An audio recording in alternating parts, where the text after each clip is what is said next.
Mountain News at 6. We continue our coverage of major flooding across eastern Kentucky for the second February in a row.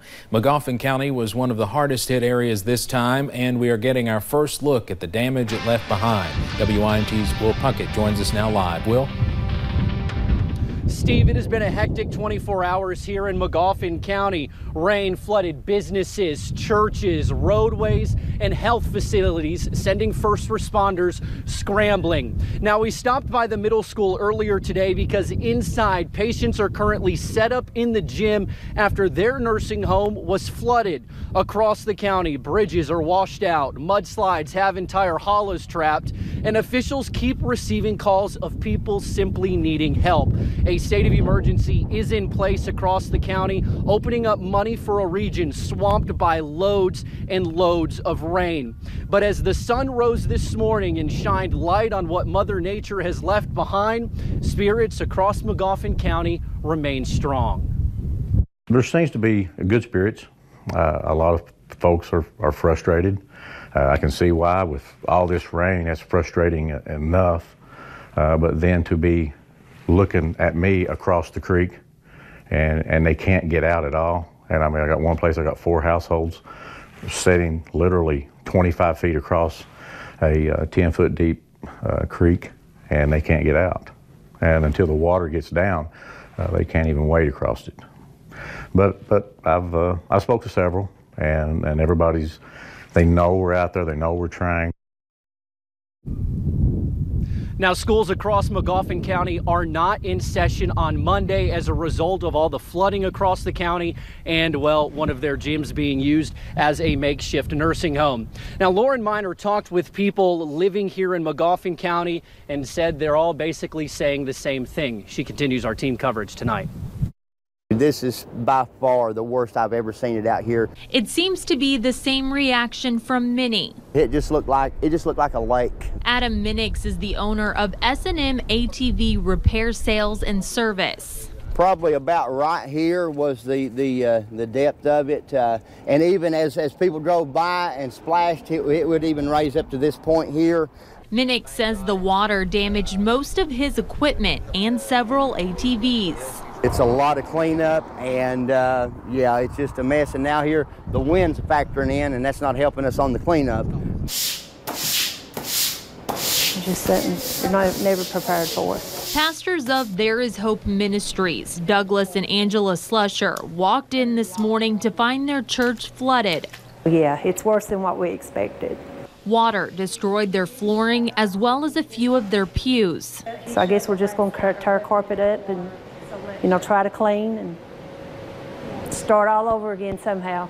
This area right here just gives you an idea what the community is having to deal with today. This is Ramey Memorial Park, and as you can see, most of it now is covered with water.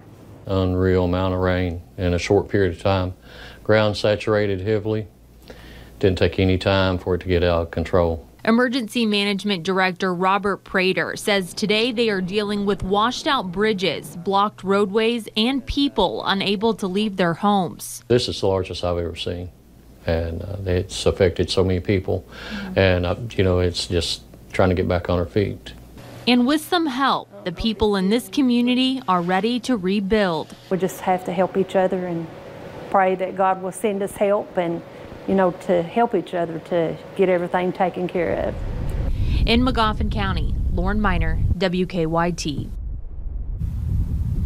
Now, we stand outside of Ramey Memorial Park, and you can already start to tell, Marianne, that some of this rain is starting to recede. But when that rain was falling last night, first responders had to get out, and one here in Magoffin County ran into an incredibly scary situation.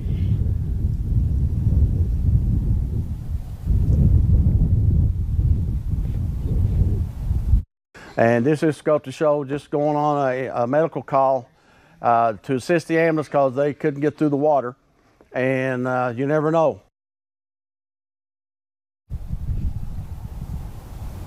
That rescue squad member was taken to Palby Hall Regional Medical Center, where he was only thankfully treated for aches and pains. Very lucky man right there. Yeah, for sure. You showed me a couple of the pictures, and it was, you and I said it was just terrifying. Can't imagine what he went through. But Steve, like we said earlier, a lot of people around here are going to have to clean up for a long time after they saw just tons and tons of rain. Luckily, that first responder is okay. Many people are left where to go from here. Steve, for now, we'll send it back to you in the studio. Marianne Fletcher, Will Puckett, live in Salyersville.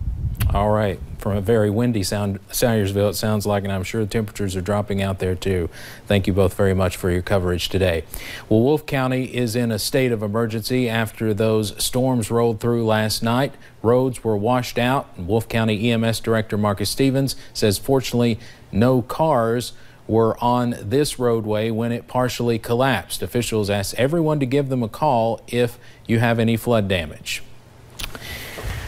Well, the Red Cross has deployed a team to Wolfe County. A reception center opened at noon. It is at the Wolfe County Courthouse in Campton. The center will hand out snacks and water to storm damage and flooding victims. The American Red Cross will also be accepting information about affected homes.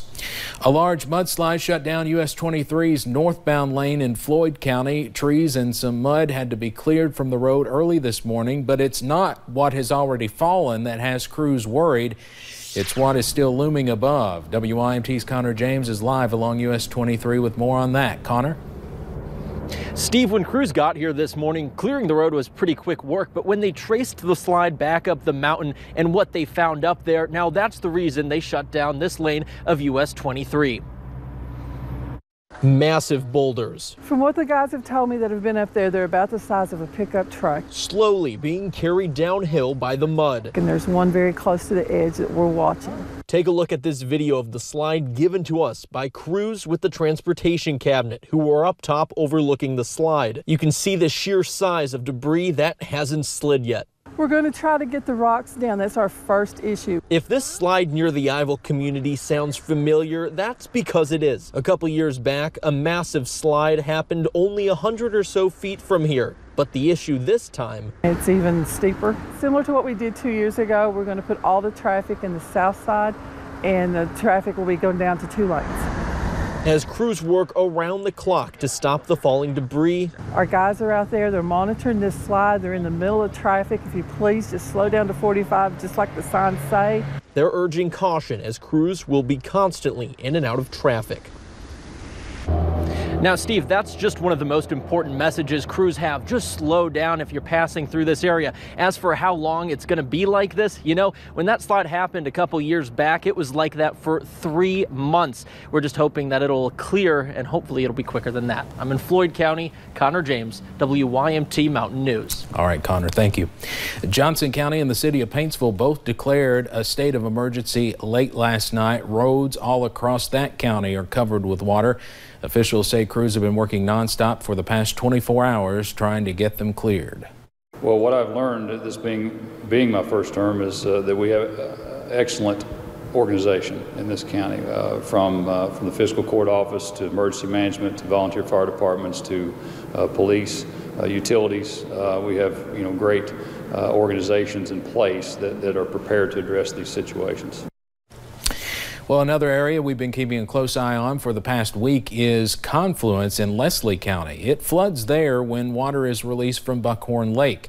WYMT's Macy Marie is in the newsroom with more on that. Macy? Steve, I went to check out some of that flooding in the Confluence area early today. That was around noon, and I made it about 9 miles from Hyden there on Kentucky 257 when I had to turn around. Water was already spilling onto the road in many spots. Some drivers were going across areas where it was still safe to drive, and they told me they were moving their cars and trucks to higher ground in case they got stuck and have to take a boat out. We have several people on down 257 down toward Confluence that are surrounded by water. Like you said, Steve, the spillway gates at Buckhorn were open earlier this week, and that makes part of the reason for it flooding so quickly. And Steve, with water over most of the roads right now, many people in Confluence can only get out of their home by boat.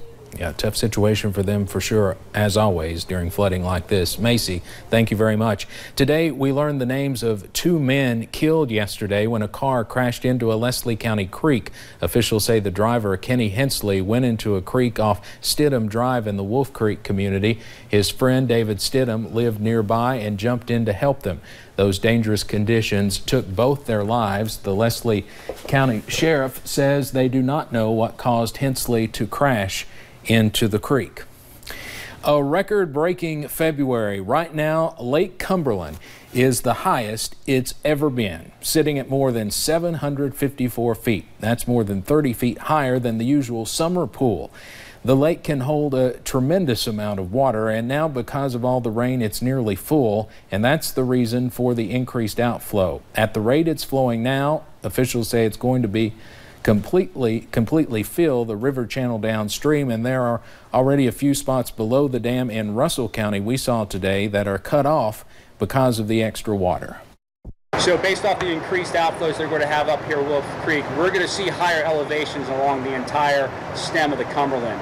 And we've already been communicating with state and local emergency officials and local leadership so they understand what those effects will be.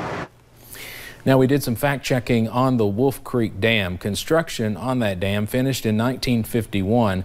Signs of seepage first appeared in 1968, and you might remember back in 2007, the U.S. Army Corps of Engineers said the dam was a high risk for failure. That sparked the lake to be lowered, so a $584 million project to build a new concrete barrier could begin. If the dam did collapse, communities downstream, including Nashville, would flood. Now, work wasn't completed on that repair project until 2013, and lake levels returned to normal in 2014. Folks in Whitley County say they've never seen Cumberland Falls like it is right now. People from all over came to the falls today after they say they saw the pictures online of the flooding from the past week. Cheryl Baker says she comes at least once a month to walk her dog along the beach and has never seen the water this high. The falls are at least double what they normally are. I don't know volume specifics, but it's crazy. The U.S. Geological Survey in Williamsburg says Cumberland Falls peaked this morning at 1 million gallons every 4 seconds. Coming up, we'll take you to Johnson County, where creeks and streams quickly rose, leaving behind plenty of damage. And the good news is sunshine is on the way. We'll break down that full forecast coming up in just a few minutes.